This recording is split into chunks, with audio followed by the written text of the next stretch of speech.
మా అన్నయ్య నన్ను హీరోని చేశాడు ఈరోజు. ఎందుకంటే శిల్పకళా వేదిక చిరంజీవి గారి అభిమానులకి ఒక ఎమోషన్.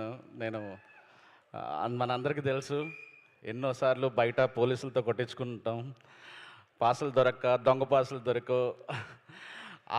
ఆ పైన వచ్చాయని ఏడ్చిన రోజులు ఉంటాయి.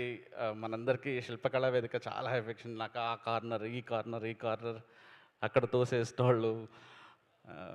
అలాంటిది నేను ఫోటో దిగితేనే ఫోటోషాప్ అంటారు. ఈరోజు నా సినిమాకి చిరంజీవి గారు వస్తున్నట్టు, నిజంగా వస్తున్నారా బాబాయ్, నిజంగా వస్తున్నారా బాబాయ్ అని నెల్లూరు నుంచి, యుఎస్ నుంచి అందరూ నిజంగా అడుగుతున్నారు. అన్నయ్య థ్యాంక్స్ అన్నయ్య, ఐ మీన్ లవ్ యూ అన్నయ్య.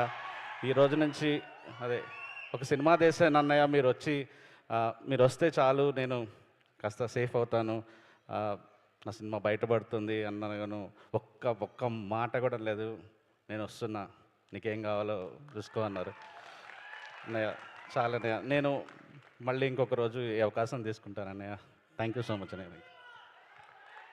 థ్యాంక్ యూ సాయి రాజేష్ గారు, thank you so much. And ఇప్పుడు మా కల్ట్ ప్రొడ్యూసర్ ఎస్కేఎన్ గారిని మాట్లాడవలసిందిగా రిక్వెస్ట్ చేస్తున్నాం.